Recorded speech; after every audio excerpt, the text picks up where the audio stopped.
مبارک وہ جو اب ایمان لایا، صحابہ سے ملا جب مجھے کو پایا۔ اعوذ باللہ من الشیطان الرجیم، بسم اللہ الرحمن الرحیم۔ ناظرین کرام، پروگرام اصحاب احمد لے کر آپ کی خدمت میں حاضر ہیں۔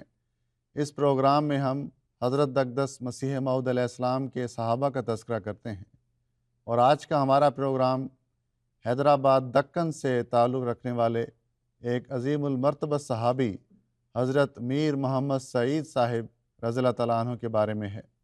اور آج کے اس پروگرام میں میرے ساتھ مکرم سہیل احمد ثاقب صاحب اور حافظ ہبت الرحمان صاحب ہوں گے۔ مسیح موعود علیہ السلام نے اپنی کتاب رسالہ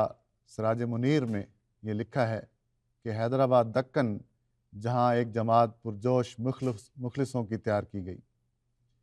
تو اس پرجوش مخلصوں کی جماعت میں ایک بہت بڑا نام ہے حضرت میر محمد سعید صاحب رضی اللہ تعالیٰ عنہ، جن کے والد حضرت عبدالعزیز صاحب کشمیری تھے، اور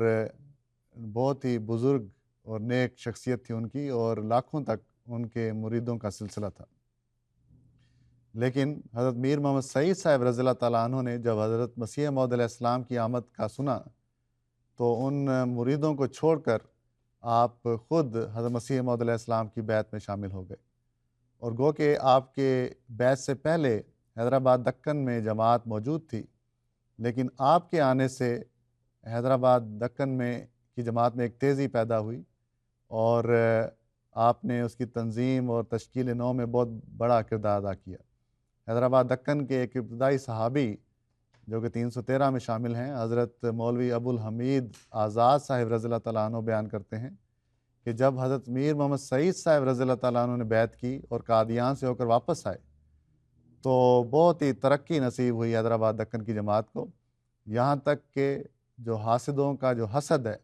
وہ پھر کھل کر سامنے آنے لگا۔ جیسا کہ ابھی آپ نے کہا کہ آپ کا جو آبائی سلسلہ تھا وہ پیری مریدی کے ساتھ تعلق رکھتا تھا، یعنی آپ کے جو آباء و اجداد تھے ان کے آگے متبعین تھے، ان کے آگے مرید تھے۔ اور جب وقت کا امام آیا، یعنی حضرت اقدس مسیح موعود علیہ السلام تشریف لائے ہیں، تو ان جیسی سعید روحوں کو بھی بڑھ چڑھ کر حضرت مسیح موعود علیہ السلام کے ہاتھ پر بیعت کرنے کی توفیق ملی اور لبیک کہنے کا موقع ملا ہے۔ بیعت کر لینے کے بعد آپ کو متعدد بار قادیان آنے کا موقع ملا، اور قادیان کے حوالے سے جو آپ کے ساتھ اصحاب ہوتے تھے جو حیدرآباد دکن سے سفر کر کے قادیان تشریف لاتے، وہ ان یادوں کا تذکرہ کرتے ہوئے لکھتے ہیں کہ ہم حضرت میر محمد سعید صاحب رضی اللہ تعالیٰ عنہ کی معیت میں متعدد بار قادیان آئے ہیں، اور حضرت اقدس مسیح موعود علیہ السلام کا جو حیدرآباد دکن کے لوگ تھے ان کے ساتھ ایک محبت کا سلوک ہوتا تھا، کیونکہ بعض کا دیکھتے ہیں کہ ہم بعض علاقوں کے رہنے والے خاص ان کا پہناوا یا خاص ان کا رہن سہن یا خاص ان کا کھانا ہوا کرتا ہے، تو حیدرآباد دکن کے لوگوں کو چونکہ کھانا میں چاول زیادہ پسند ہوا کرتے تھے، تو حضرت اقدس مسیح موعود علیہ السلام حیدرآباد دکن سے جو مہمان تشریف لاتے تھے ان کے لیے الگ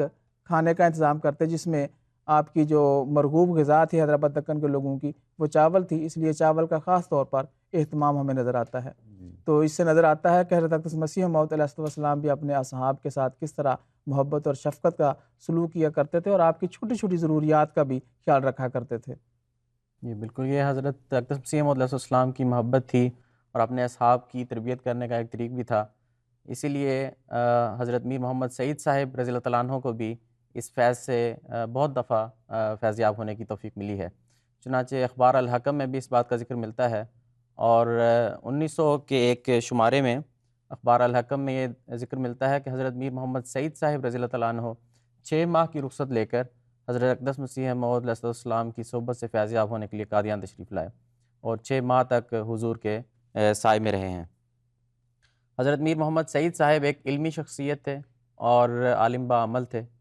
اس لیے اس کا اندازہ اس بات سے بھی ہوتا ہے کہ ایک دفعہ جب آپ قادیان میں موجود تھے اور حضرت اقدس مسیح موعود علیہ السلام اسلام پر ہونے والے اعتراضات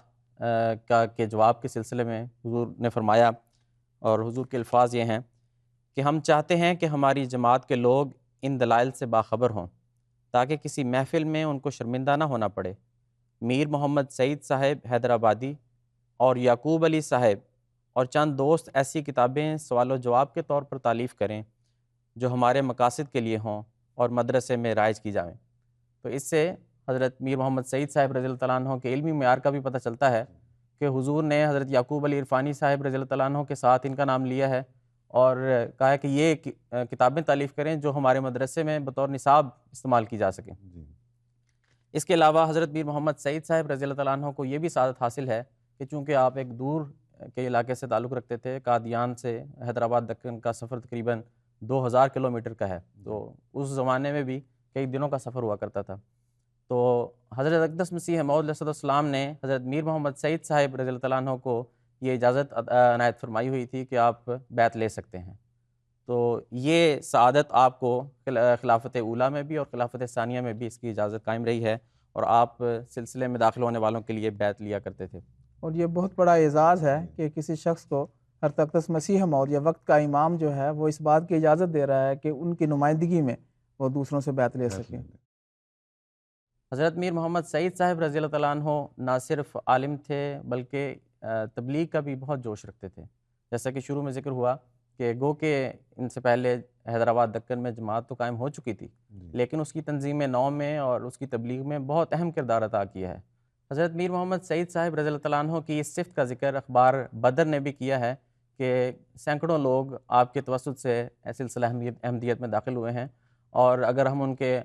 اسماء کو دیکھیں تو ان میں سے بہت بڑے نام بھی ہیں، سلسلے کے بزرگ ہیں جو آپ کے توسط سے سلسلے میں داخل ہوئے ہیں، مثلا حضرت سیٹھ حسن یادگیر صاحب رضی اللہ تعالیٰ عنہ اور حضرت سید عبد الرحیم صاحب کٹکی رضی اللہ تعالیٰ عنہ، ایسے سلسلے کے بزرگ ہیں جو آپ ہی کے توسط سے سلسلے میں داخل ہوئے ہیں۔ جی بالکل، حضرت سید عبد الرحیم صاحب کٹکی رضی اللہ تعالیٰ عنہ اڑیسہ میں ان کے ذریعے پھر آگے جماعت جو ہے وہ پھیلی ہے، تو ان کو بھی یہاں حیدرآباد دکن میں احمدیت قبول کرنے کی توفیق ملی۔ تو یہ اخلاص جو حضرت مسیح موعود علیہ السلام کی زندگی میں نظر آتا ہے کہ کیسے آپ بار بار قادیان حاضر ہوتے ہیں، تو یہی جماعت کے ساتھ وابستگی اور اخلاص جو ہے وہ خلافت کے زمانے میں بھی ہمیں نظر آتا ہے، اور حضرت مسیح موعود علیہ السلام کی وفات کے بعد جب سلسلہ خلافت قائم ہوا تو آپ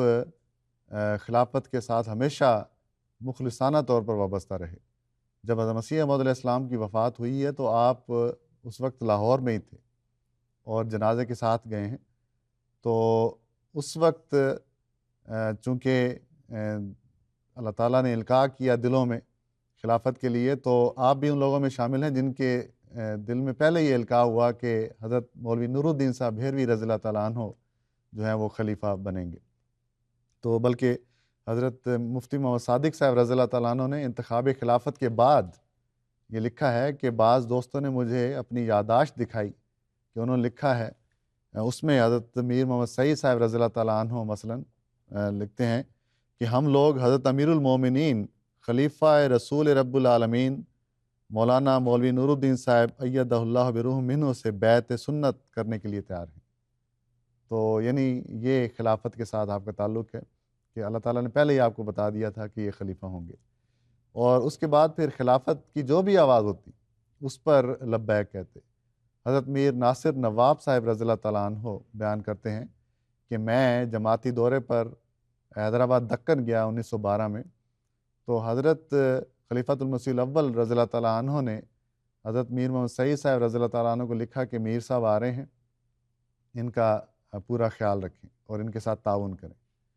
تو حضرت میر ناصر نواب صاحب رضی اللہ تعالیٰ عنہ بیان کرتے ہیں گو کہ اس خط کے پہنچنے سے پہلے حضرت میر محمد سعید صاحب رضی اللہ تعالیٰ عنہ نے جماعت کا دورہ کر کے بہت سا چندہ مجھے پیش کر دیا تھا، لیکن حضرت خلیفۃ المسیح الاول رضی اللہ تعالیٰ عنہ کے خط کی وجہ سے آپ نے دوبارہ ایک تحریک کی اور 21 روپے مزید اکٹھے کر کے مجھے دی۔ تو یعنی صرف خلافت کے حکم کو پورا کرنے کے لیے آپ نے وہ دوبارہ جو تحریک کی ہے اور مالی قربانی پیش کی ہے۔ اسی طرح خلافت ثانیہ کے موقع پر بھی آپ کو اللہ تعالیٰ نے کشف کے ذریعے یہ رہنمائی کی تھی کہ حضرت مرزا بشیر الدین محمود احمد صاحب رضی اللہ تعالیٰ عنہ ہی خلیفہ ہیں، اور اس وجہ سے آپ فوراً بیعت کرنے والوں میں شامل ہوئے۔ وہ کشف جی جو ہے وہ بھی آپ نے شائع کرایا ہے، جس میں آپ لکھتے ہیں کہ میں نے دیکھا ہے کہ ایک جگہ پر سارے بزرگان و ائمہ و اولیاء جو ہیں وہ اکٹھے ہیں، مسیح موعود علیہ السلام بھی ان میں شامل ہیں۔ تو اس میں اس مبارک گروہ میں حضرت مرزا بشیر الدین محمود احمد صاحب رضی اللہ تعالیٰ عنہ بھی موجود ہیں، اور ان کے دائیں طرف حضرت خلیفۃ المسیح الاول رضی اللہ تعالیٰ عنہ کھڑے ہیں، جو اشارے کے ساتھ یہ کہتے ہیں، یعنی اشارہ کر رہے ہیں حضرت مسلم موعود رضی اللہ تعالیٰ عنہ کی طرف کہ روح خوب است و کمال ہنر و دامن پاک، لاجرم ہمت پاکان دو عالم باؤست۔ تو یعنی اس کہتے ہیں کہ اس کے ذریعے مجھے پہلے ہی خلافت پہ یقین تھا، لیکن اس سے مزید یقین پیدا ہوا، اور آپ ہمیشہ خلافت کے ساتھ وابستہ رہے اور اس نعمت کو جو ہے کبھی بھی ہاتھ سے نہیں چھوڑا۔ تو یہ ساری چیزیں اس بات پر دلالت کرتی ہیں کہ کس قدر بلند روحانی مقام تھا حضرت میر محمد سعید صاحب رضی اللہ تعالیٰ عنہ کا۔ اور اس کے علاوہ جو حضرت اقدس مسیح موعود علیہ السلام کے زمانے میں، خلفاء کے زمانے میں، پھر آپ کے خلفاء کی نمائندگی میں بھی بیعت لوگوں سے لیتے رہے ہیں، یہ بھی آپ کا ایک روحانی مقام ہے۔ اس کے علاوہ آپ حیدرآباد دکن کے بانی اصحاب میں سے ہیں، جنہوں نے حیدرآباد کے جو جماعت ہے اس بنیاد رکھی ہے، پھر لوگوں کی تربیت کی ہے۔ اس کے علاوہ آپ کی جو خدمت ہے وہ اس حوالے سے بھی یاد رکھی جائے گی ہمیشہ کہ آپ نے حضرت خلیفۃ المسیح الاول رضی اللہ تعالیٰ عنہ جو درس القرآن دیا کرتے تھے، تو ان درس القرآن سے استفادہ کرنے کے بعد آپ نے ایک قرآن کریم کے ترجمے پر مشتمل ایک کتاب بھی شائع کی، اور اس ترجمے کا نام اوضح القرآن مسمى بتفسیر احمدی رکھا گیا۔ اس میں آپ نے جو بھی اکتساب کیا ہے حضرت خلیفۃ المسیح الاول رضی اللہ تعالیٰ عنہ کے درس القرآن سے، ان دروس کی روشنی میں آپ نے اس ترجمے کو کمپائل یا تالیف کیا ہے، اور انہی نوٹس کو جو حضرت خلیفۃ المسیح الاول رضی اللہ تعالیٰ عنہ اپنے درسوں میں بیان کرتے تھے، وہ اس ترجمے کا آپ نے ان کو حصہ بنایا ہے۔ اس کے جب اس ترجمے کے آخر میں آپ نے ایک دعائیہ کلمات بھی کچھ لکھے ہیں، تو وہ میں آپ کے سامنے رکھتا ہوں۔ تو اس ترجمے کے آخر پر جو ترجمہ اوضح القرآن مسمى بتفسیر احمدی کے نام سے معروف ہے، حضرت میر محمد سعید صاحب رضی اللہ تعالیٰ عنہ نے یہ دعا درج کی ہے کہ اللہ تعالیٰ ہمیں قرآن سے محبت دے، عمل کی توفیق نصیب کرے، اس میں تدبر اور غور کی عادت دے، اس کے فیوض سے بہرہ ور کرے، ہماری غلطیوں کو معاف فرمائے، ہمیں قرآنی نمونہ بنائے، آمین۔ تو یہ دعا ہے جو آپ نے درج کی ہے۔ یہ سن 1916 میں آپ نے ترجمۃ القرآن جو ہے وہ شائع کیا، اور حال ہی میں جماعت نے اس ترجمے کو دوبارہ شائع کرایا ہے، اور اب بھی یہ بآسانی دستیاب ہے۔ تو گویا آپ کا فیض جو ہے ابھی تک جاری ہے، بلکہ وہ جو فیض حضرت خلیفۃ المسیح الاول رضی اللہ تعالیٰ عنہ سے آپ نے حاصل کیا، اس کو آپ نے ہمیشہ کے لیے آگے جاری محفوظ کر کیا دیا ہے۔ حضرت میر محمد سعید صاحب رضی اللہ تعالیٰ عنہ حیدرآباد دکن کی جماعت کے ایک بڑے سرگرم رکن تھے، اور تبلیغ کا جیسا کہ ابھی ذکر ہوا بڑا جوش تھا، بڑا ولولہ تھا، اور اخبار الحکم نے بھی لکھا ہے کہ 150 کے قریب افراد حضرت میر صاحب کی مساعی کی وجہ سے سلسلے میں داخل ہوا ہے، اور اس کے لیے نہ صرف انہوں نے انفرادی کوشش کی بلکہ اپنی جماعت کی تنظیم نو بھی کی، اور اس کے لیے ایک انجمن قائم کی جو خاص طور پر ان تبلیغی مساعی کا خیال رکھتی تھی اور اس کی نگرانی کرتی تھی، اور انہوں نے یہ خواہش بھی کی کہ باقی جماعتوں کو بھی حیدرآباد دکن کی جماعت کے نقش قدم پر چلنا چاہیے، کیونکہ اس سے بڑے اچھے نتائج نظر آنے شروع ہو گئے تھے، اور بہت سے افراد سلسلہ حقہ میں داخل ہوئے۔ قادیان میں جب دینیات کی شاخ کھولی گئی ہے تو اس وقت بھی یہ تحریک کی گئی کہ سلسلے کے ہونہار طلباء کو اور والدین کو ایسے طلباء کو بھیجنا چاہیے قادیان میں تعلیم حاصل کرنے کے لیے۔ حضرت اقدس مسیح موعود علیہ السلام کی یہ خواہش ہے۔ اس تحریک پر لبیک کہتے ہوئے حضرت میر محمد سعید صاحب رضی اللہ تعالیٰ عنہ نے اپنے آپ کو پیش کیا، اور اخبار الحکم نے بڑی خوشنودی سے اس خبر کو شائع کیا کہ ہمیں پتہ چل رہا ہے کہ حضرت میر محمد سعید صاحب رضی اللہ تعالیٰ عنہ بھی اس پر لبیک کہتے ہوئے آ رہے ہیں، اور اخبار الحکم نے حضرت میر محمد سعید صاحب رضی اللہ تعالیٰ عنہ کے نام کے ساتھ اس وقت بھی جب وہ بطور طالب علم آ رہے ہیں مولانا کا لفظ شامل کیا ہے کہ مولانا میر محمد سعید صاحب رضی اللہ تعالیٰ عنہ اس پر لبیک کہتے ہوئے آ رہے ہیں۔ اور آپ مولانا تھے، یعنی وہ جو حلقہ مریدین ہے آپ کا، تو آپ علمی لحاظ سے تو بہت آگے تھے ماشاءاللہ، لیکن مسیح موعود علیہ السلام کی صحبت اور اس دینیات کی شاخ سے حصہ پانے کے لیے آپ نے اپنے آپ کو دوبارہ طالب علم بنا دیا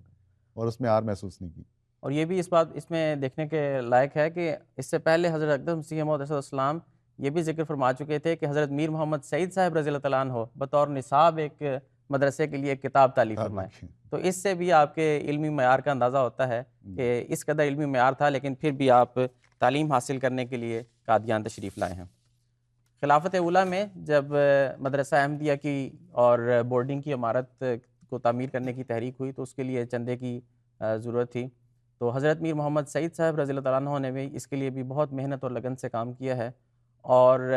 اپنے ارد گرد کی جماعتوں سے دورہ جات کے ذریعے اور کوششوں کے ذریعے 900 روپیہ جمع کر کے ارسال فرمایا ہے. اور قادیان کی جو انجمن قادیان کی فروری 1913 کی رپورٹ میں اس بات کا ذکر ہے کہ حضرت میر محمد سعید صاحب نے اس قدر محنت سے اس قدر رقم جمع کر کے ارسال فرمائی ہے. اگر باقی احباب بھی اس طرح کوشش کریں تو بڑی جلدی سے کام مکمل ہو سکتا ہے. تو اس سے بھی اندازہ ہوتا ہے کہ جماعت کے ہر حکم پر لبیک کہنے والوں میں حضرت میر محمد سعید صاحب آگے آگے ہوا کرتے تھے. بلکہ آپ کی مثال دوسری جماعتوں کو دی جا رہی ہے کہ باقی جماعتیں بھی حضرت میر صاحب کی طرح کام کریں.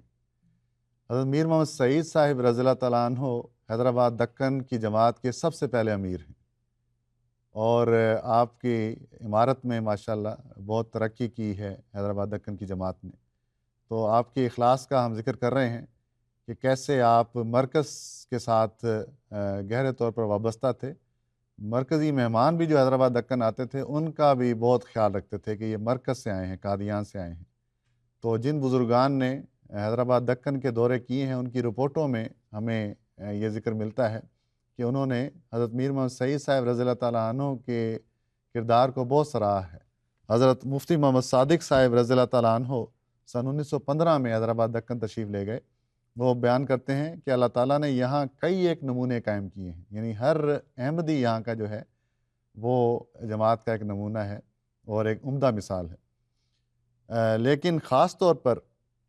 حضرت مولانا میر محمد سعید صاحب رضی اللہ تعالیٰ عنہ ایک روحانی آدمی ہیں جن سے ہم نے بھی بہت سا فائدہ اٹھایا ہے. اسی طرح 1918 میں حضرت مولانا عبد الرحیم نیر صاحب رضی اللہ تعالیٰ عنہ وہ بھی حیدرآباد دکن کے دورے پر گئے. انہوں نے بھی لکھا ہے کہ حضرت مولانا میر محمد سعید صاحب رضی اللہ تعالیٰ عنہ کے تقدس اور علم کو حیدرآباد کی جماعت کے قیام میں بہت بڑا دخل ہے. تو یعنی جن بزرگان نے بھی حیدرآباد دکن کا دورہ کیا ہے انہوں نے وہاں کی تنظیم اور جماعت کا جو نظام ہے اس کو دیکھ کر یہ بات جو ہے اس کا اقرار کیا ہے کہ حضرت میر محمد سعید صاحب رضی اللہ تعالیٰ عنہ کی کوششیں واقعی طور پر بڑی قابل تقلید ہیں اور ان کی پیروی کی جانی چاہیے باقی جماعتوں کو بھی. تو بالکل حضرت میر محمد سعید صاحب رضی اللہ تعالیٰ عنہ کا ہی یہ روحانی مقام تھا کہ آپ کو حضرت خلیفۃ المسیح ثانی رضی اللہ تعالیٰ عنہ نے نصیحتاً کہا کہ آپ سرزمین عرب میں تبلیغ کریں. چنانچہ وہ کہتے ہیں کہ 1921 میں مجھے حج کرنے کی توفیق ملی ہے، اور حج کرنے کے بعد میں عرب کے لوگوں میں تبلیغ کے لیے میں سرگرم ہو گیا ہوں. اور وہاں پھر آپ نے ایک خط کے ذریعے سے آپ نے احباب جماعت کو دعا کے لیے بھی لکھا، اور یہ خط جو ہے یہ الفضل 12 مئی 1921 میں شائع شدہ ہے. اور اس خط کے الفاظ بھی بتاتے ہیں کہ حضرت میر صاحب کے دل میں ایک ایسی عرب کے لوگوں کے لیے ہمدردی تھی، محبت تھی کہ کاش وہ بھی حضرت اقدس مسیح موعود علیہ السلام کے اس پیغام کو سنیں اور سمجھیں. چنانچہ حضرت میر محمد سعید صاحب رضی اللہ تعالیٰ عنہ کہتے ہیں کہ حضرت خلیفۃ المسیح ثانی رضی اللہ تعالیٰ عنہ کا یہ ارشاد تھا کہ جہاں سے ہمیں یہ نور ملا ہے وہاں ضرور یہ نور پہنچانا چاہیے. اس غرض سے پھر کہتے ہیں کہ میں اس مبارک پیغام کو لے کر، یعنی خلیفۃ المسیح ثانی رضی اللہ تعالیٰ عنہ کی اس خواہش کو لے کر کہ یہ جو پیغام ہے عرب کے لوگوں تک پہنچے، میں سرزمین عرب جا رہا ہوں. کوئی تعجب نہیں کہ اپنے کھوئے ہوئے موتی کو وہ لوگ پہچان کر شوق سے جلد حاصل کر لیں، لیکن دشواری ہے تو اس بات کی کہ کرنے اولا میں جس طرح وہ اصلی معلم ساری دنیا کے لیے تھے، اب بھی اپنے آپ کو ویسا ہی سمجھ بیٹھے ہیں. اس کا علاج بجز دعاؤں کے اور کچھ نہیں. اپنے مرض کو محسوس کرنے والا مریض تو جلد شفا یاب ہو سکتا ہے، لیکن ملک عرب کے ایسے مریض ہیں الا ماشاء اللہ کہ جنہوں نے اپنے مرض کو صحت سمجھ لیا ہے. تو گویا جو اصل معلم تھے یعنی حضرت صلی اللہ علیہ وآلہ وسلم جی، وہ عرب کی سرزمین پر آئے، اور وہ تو ساری دنیا کے لیے ساری تھے ہی، دنیا کے لیے لیکن حضرت میر صاحب لکھ رہے ہیں کہ جو عرب کے موجودہ لوگ ہیں وہ بھی اپنے آپ کو ساری ساری دنیا کا دنیا کو معلم سمجھ سمجھتے رہے ہیں۔ ہیں۔ تو جب تک جو مرض ہے، جو مریض ہے اپنا جو مرض ہے وہ ڈائیگنوز نہ کرے، وہ نہ سمجھے، تو اس کا علاج نہیں ہو سکتا۔ تو عرب کے لوگ جب تک اس بات کو نہ سمجھیں گے تو یہ جو صحت ہے ان کو کیسے ملے گی جو حضرت مسیح موعود علیہ السلام کے پیغام کو سمجھنے کے نتیجے میں وہ حاصل کر سکتے ہیں۔ جی بالکل، حضرت میر محمد سعید صاحب رضی اللہ تعالیٰ عنہ کا یہ وصف کہ تبلیغ اور تربیت کا ایک درد ان کے دل میں پایا جاتا تھا، اس کا اظہار گھر میں بھی ہوا ہے، اور انہوں نے اپنے گھر میں اپنے بچوں کی تربیت کے لیے بھی بہت کوشاں رہے ہیں۔ آپ نے اپنی ایک بیٹی کو کچھ نصائح لکھ کر دیں اور اس کے ساتھ یہ نصیحت کی کہ اگر تم ان نصائح کو ایک تعویذ کی طرح حفاظت کے ساتھ اپنے پاس رکھو گی اور روزانہ ایک دفعہ پڑھو گی تو مجھے یقین ہے کہ تمہیں دین اور دنیا دونوں میں کامیابی ملے گی۔ اس کی وہ نصیحتیں کچھ یوں ہیں کہ ہمیشہ سوائے عذر شرعی کے وضو کر کے 5 وقتہ نماز بلا ناغہ پڑھتی رہے، تہجد کی نماز بھی زیادہ نہیں تو 2-4 رکعت ہی پڑھ لے، صبح کی نماز کے بعد قرآن شریف با ترجمہ جتنا ہو سکے پڑھے، نمازوں کے اندر دعائیں بہت کرے اور جس چیز کی بھی ضرورت ہو اسے خدا تعالیٰ سے مانگے، خاوند کی خوشی کے لیے اپنی خوشی اور آرام کو چھوڑ دے، اچھی طرح اطاعت اور خدمت کرے، جب خاوند نوکری چلا جائے تو گھر کے کام سے حتی المقدور فارغ ہو کر تھوڑی دیر آرام کر لے۔ پھر فرمایا ایک یہ نصیحت ہے کہ ہمیں ہمیشہ اخبار الحکم، بدر اور حضرت مسیح موعود علیہ السلام کی کتابوں علی الخصوص کشتی نوح بہت پڑھنی چاہیے۔ پھر ایک نصیحت میں فرماتے ہیں کہ مشکات شریف کا ترجمہ اور تحفۃ الاخیار شب کے وقت بشرط فرصت اپنے شوہر کو سنائے یا خود پڑھے۔ تو اس میں بھی یہ نصیحت ہے کہ اپنے جیون ساتھی کو، اپنے خاوند کو بھی اس حصے میں شامل رکھنا ہے۔ حضرت اقدس کی خدمت اشرف اور لنگر خانہ میں ضرور ہی کچھ ماہانہ بھیجا کرے، تو صدقہ اور چندہ دینے کے لیے بھی نصیحت فرمائی۔ بڑوں کی تعظیم کرے، چھوٹوں سے محبت رکھے، غریبوں پر رحم کرے، ان کی ہمدردی کرے،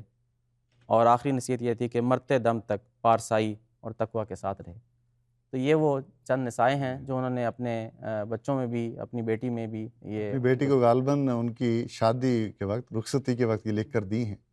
کہ آئندہ اس پر عمل کرے گی تو جو گھر ہے وہ خوشحال رہے گا۔ حضرت میر محمد سعید صاحب رضی اللہ تعالیٰ عنہ کی وفات 20 اکتوبر 1924 کو حیدرآباد دکن میں ہوئی ہے، اور آپ اللہ تعالیٰ کے فضل سے ابتدائی موسیان میں سے تھے، اور آپ کا جو وصیت کا نمبر ہے وہ 806 تھا۔ تو الفضل نے جو آپ کی وفات کے موقع پر خبر شائع کی ہے اس میں الفضل لکھتا ہے کہ حضرت مولوی صاحب مرحوم نہایت مخلص اور مسیح موعود کے قدیم صحابہ میں سے تھے، تبلیغ احمدیت کا نہایت شوق اور اعلیٰ ملکہ تھا، باوجود پیرانہ سالی کے ہمہ اس میں مصروف رہتے۔ حیدرآباد کی مخلص اور پرجوش جماعت کا بڑا حصہ انہی کی مسائی جمیلہ کا نتیجہ ہے۔ تو یہ کلمات ہیں جو الفضل نے آپ کی سیرت کے متعلق استعمال کیے، اور آپ کا جنازہ حضرت مسلم موعود رضی اللہ تعالیٰ عنہ نے 26 دسمبر 1924 کو جمعۃ المبارک کے روز پڑھایا، اور اس جنازے کے موقع پر بھی حضرت خلیفۃ المسیح ثانی رضی اللہ تعالیٰ عنہ نے جب جنازے کا اعلان کیا تو اس میں آپ نے اس بات کا ذکر کیا کہ جماعت کے بڑے بڑے آدمیوں نے وفات پائی ہے۔ تو اس میں حضرت میر محمد سعید صاحب رضی اللہ تعالیٰ عنہ کا ذکر بھی ہوا، کیونکہ اس کے ساتھ ایک اور جنازہ بھی تھا جو حضرت صاحب یہ جو جنازہ ہے یہ جنازہ غائب ہے۔ جی حضرت میر محمد سعید صاحب رضی اللہ تعالیٰ عنہ کا جنازہ غائب پڑھایا گیا ہے۔ جی غائب پڑھایا ہے بالکل، اور اس جنازہ غائب کے ساتھ جو حاضر جنازہ تھا وہ حضرت خلیفۃ المسیح ثانی رضی اللہ تعالیٰ عنہ کی اپنی حرم محترم حضرت صاحبزادی سیدہ امۃ الحی بیگم صاحبہ رضی اللہ تعالیٰ عنہ کا بھی تھا، تو وہ یہ جنازہ حاضر تھا اور آپ کا جنازہ غائب پڑھایا ہے۔ حضرت میر محمد سعید صاحب رضی اللہ تعالیٰ عنہ کی اہلیہ بھی صحابیاں تھیں، اور آپ کا نام حضرت محترمہ فخر النساء بیگم صاحبہ رضی اللہ تعالیٰ عنہ تھا۔ آپ حیدرآباد دکن کے ایک مشہور خاندان کی، معزز خاندان کی بیٹی تھیں۔ آپ کے والد حکیم عبداللہ مولوی عبداللہ صاحب ایک حاذق طبیب تھے اور سرکار نظام میں منصبدار تھے۔ حضرت فخر النساء بیگم صاحبہ رضی اللہ تعالیٰ عنہ کی وفات 25 جولائی سن 1936 کو ہوئی ہے،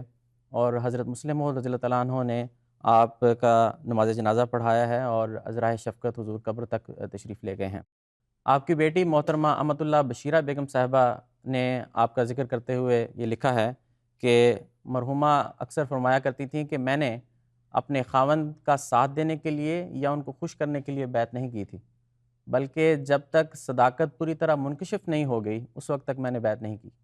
چنانچہ وہ بیان کرتی ہیں کہ جب حضرت میر صاحب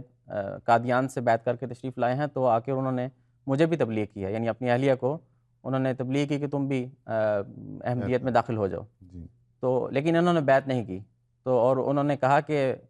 یہ میں کوئی علمی شخصیت نہیں ہوں، مجھے دلائل نہیں آتے، تو اس لیے جب تک خدا تعالیٰ خود مجھے تفہیم نہ کرے اس وقت تک میں اس کو قبول نہیں کروں گی۔ تو چنانچہ یہ دعائیں کرتی رہی ہیں، اور چند سالوں کی دعاؤں کے بعد ایک دفعہ انہوں نے رویا میں دیکھا کہ آسمان سے بہت سی پرچیاں گر رہی ہیں، تو وہ کہتی ہیں کہ میں جس پرچی کو اٹھاتی ہوں اس پر حضرت مرزا غلام احمد قادیانی علیہ الصلوۃ والسلام نام لکھا ہوا ہے، جس پرچی کو اٹھاتی ہوں اس پر۔ تو یہ رویا دیکھنے کے بعد وہ کہتے ہیں کہ مجھے یقین ہو گیا کہ خدا تعالیٰ کا ہی یہ معمور و مرسل وجود ہے، تو اس کے بعد آپ نے سن 1900 میں بیعت کر کے سلسلہ احمدیت میں داخل ہوئی ہیں۔ تو یہ دونوں میاں بیوی الحمدللہ شروع زمانے سے ہی حضرت مسیح موعود علیہ السلام کی جماعت میں شامل تھے، اور آپ کو جو اولاد دی اللہ تعالیٰ نے وہ بھی بڑی نیک اور آپ ہی کی طرح اخلاص سے رنگین تھی۔ آپ کی اولاد میں ایک بیٹے اور 3 بیٹیوں کا علم ہوا ہے۔ آپ کے بیٹے تھے ڈاکٹر میر احمد سعید صاحب حیدرآباد دکن، بیٹی تھی سیدہ صالحہ بی بی عرف عزیز النساء بیگم صاحبہ اہلیہ حضرت حافظ محمد اسحاق صاحب بھیروی رضی اللہ تعالیٰ عنہ یکے از 313 صحابہ، اور تیسری بیٹی تھیں سیدہ امت اللہ بشیرہ بیگم صاحبہ زوجہ سید بشارت احمد صاحب سابق امیر جماعت احمدیہ حیدرآباد دکن۔ سید بشارت احمد صاحب آپ کے داماد تھے اور حیدرآباد دکن کے تیسرے امیر تھے، اور حیدرآباد دکن کی جماعت کے سب سے طویل المدت امیر جو ہیں وہ سید بشارت احمد صاحب ہیں۔ وہ بھی بہت ہی مخلص وجود تھے۔ حضرت عبدالرحیم نیر صاحب رضی اللہ تعالیٰ عنہ نے اپنی ایک رپورٹ میں لکھا ہے کہ وہ سلسلے کا کام اس طرح کرتے ہیں کہ گویا تنخواہ دار ملازم ہیں۔ تو اتنا اخلاص تھا سید بشارت احمد صاحب میں، اور یہی اخلاص ان کی اہلیہ جو حضرت میر محمد سعید صاحب رضی اللہ تعالیٰ عنہ کی بیٹی تھیں سیدہ امت اللہ بشیرہ بیگم صاحبہ میں بھی تھا، اور ان کا نکاح جو ہے وہ حضرت میر ناصر نواب صاحب رضی اللہ تعالیٰ عنہ نے سن 1910 میں حیدرآباد دکن میں پڑھایا تھا۔ اولاد میں چوتھے نمبر پر جو بیٹی ہیں وہ محترمہ صغرا بیگم صاحبہ زوجہ مولوی عبدالسلام عمر صاحب ابن حضرت خلیفۃ المسیح الاول رضی اللہ تعالیٰ عنہ تھیں۔ صغرا بیگم صاحبہ جو آپ کی بیٹی تھیں، ان کے ایک بیٹے تھے مکرم میاں محمد منیر عمر صاحب، جن کو سن 2010 میں سانیہ ماڈل ٹاؤن میں جو شہادتیں ہوئیں ان میں وہ شہید ہوئے۔ تو ایک مخلص خاندان تھا، ساری زندگی اخلاص کے ساتھ جماعت کے ساتھ وابستہ رہا، اور اب بھی ہے الحمدللہ۔ ہم اللہم اغفر لہم ورحمہم ورفع درجاتہم فی جنات النعیم کی دعا کے ساتھ یہ پروگرام ختم کرتے ہیں۔ السلام علیکم ورحمۃ اللہ وبرکاتہ۔